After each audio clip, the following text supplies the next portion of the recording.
Israel ইরানের সবশেষ পরিস্থিতি নিয়ে আলোচনার জন্য স্টুডিওতে যুক্ত হয়েছেন সহকর্মী ওমর ইরান। এই বিষয়টি নিয়ে আমরা আলোচনা করব। ইরান, আমরা জানি যে শুরুতে হচ্ছে ইসরায়েল হামলা করলো ইরানে, ইরানও পাল্টা হামলা করলো।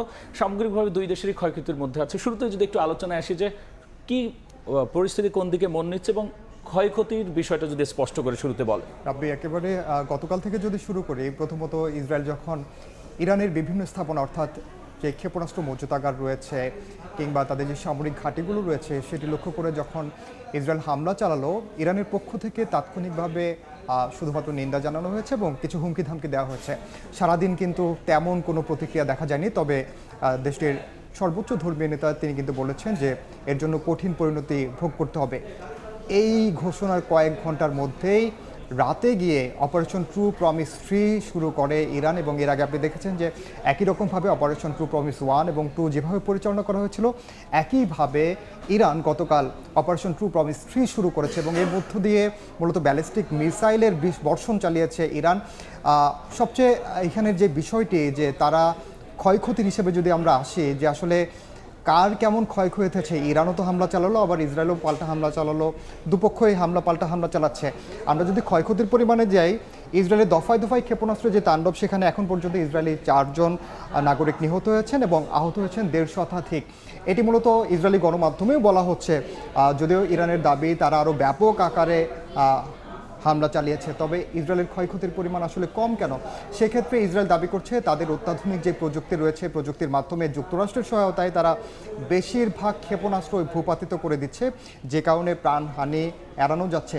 ইসরায়েলের বিভিন্ন শহর, বিশেষ করে তেল আবিব সহ এমনকি জেরুজালেমেরও বিভিন্ন সময় সুউচ্চ যে ভবনগুলো রয়েছে, সেই ভবনেও কিন্তু আমরা দেখেছি যে ধ্বংসস্তূপে পরিণত হয়েছে।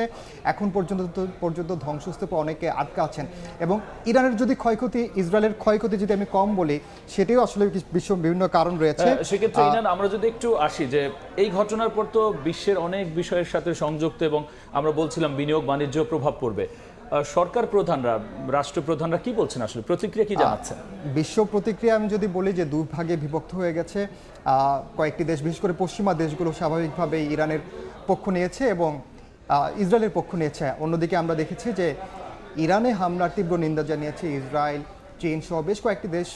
এ নিয়ে আমাদের হাতে একটি সেক্ষেত্রে ইরান একটা প্রশ্ন আসে যে প্রতিক্রিয়া আমরা দেখলাম, অনেক সময় কিন্তু দেখা যায় যে এই সব ক্ষেত্রে অনেক বড় বড় শক্তিধর রাষ্ট্র কিন্তু জড়িয়ে যায়। সেক্ষেত্রে এর সম্ভাবনা কতটা দেখছে? সেটি আসলে এরই মধ্যে জড়িয়ে যাচ্ছে। আমরা একটু বিশ্ব প্রতিক্রিয়াগুলো যদি আরেকটু বিস্তারিত দেখি, তাহলে দেখবেন যে যুক্তরাষ্ট্র এবং কানাডা তো নগ্নভাবে সমর্থন দিয়েছে, কারণ প্রথম থেকেই তারা দিচ্ছে, এবং কি যুক্তরাষ্ট্রের প্রতিরক্ষা ব্যবস্থাও কিন্তু এর মধ্যে ব্যবহার হওয়া শুরু হচ্ছে।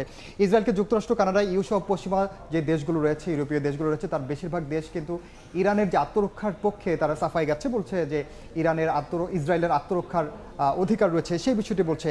এবং আপনি যেটি বলছেন যে অন্য কোনো দেশ জড়িয়ে পড়তে পারে কিনা, এরই মধ্যে অসংখ্য দেশ কিন্তু এই পাল্টা হামলার বিষয়ে তাদের প্রতিক্রিয়া জানিয়েছে এবং তারা বলেছে যে এই ধরনের যুদ্ধ যদি দীর্ঘমেয়াদী চলতে থাকে বা সংখ্যা যদি চলতে থাকে, তখন অন্য দেশগুলো, বিশেষ করে প্রতিবেশী রাষ্ট্র তো বটেই, ইসরায়েলকে যারা সমর্থন দিচ্ছে সেই দেশগুলো জড়িয়ে যাওয়ার সম্ভাবনা রয়েছে এবং শঙ্কা রয়েছে।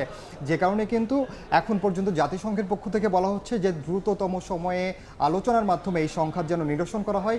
এমনকি মানবাধিকার কর্মীরাও বলছেন, বিশেষ করে কানাডা এমনকি যুক্তরাষ্ট্রের মানবাধিকার কর্মীরা, যুক্তরাজ্যের যে গবেষণা প্রতিষ্ঠান চ্যাথাম হাউস, তাদের পক্ষ থেকে যুদ্ধ বন্ধের জন্য দ্রুততম সময়ে পদক্ষেপ নেওয়ার কথা বলেছে। এবং আমরা যেই পরমাণু আলোচনার কথা বলছিলাম, যে যুক্তরাষ্ট্র এবং ইরানের মধ্যে পরমাণু আলোচনাটি চলছিল দফায় দফায়, সেটিও কিন্তু এখন একই কারণে অনিশ্চয়তার মুখে পড়ে গেল। সেক্ষেত্রে আপনি নিয়ে আসছেন যে পরমাণু সক্ষমতা বা পরমাণু আলোচনা, সেক্ষেত্রে কোনো একটা যুদ্ধ বাদলে বা এমন পরিস্থিতি সৃষ্টি হলে আলোচনায় আসে যে কোন দেশ আসলে কোন দিক দিয়ে সক্ষম, এই বিষয়টি নিয়ে যদি একটু আসেন।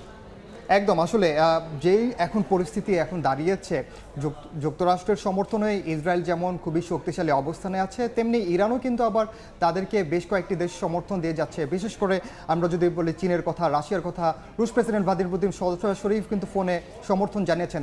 এ নিয়েও আমাদের অবস্থা, বিশ্বশান্তি এবং বিশ্ব অর্থনীতির স্থিতিশীলতার জন্য আসলে যুদ্ধ বন্ধের কোনো বিকল্প নেই, এমনটাই বলছেন বিশ্লেষকরা।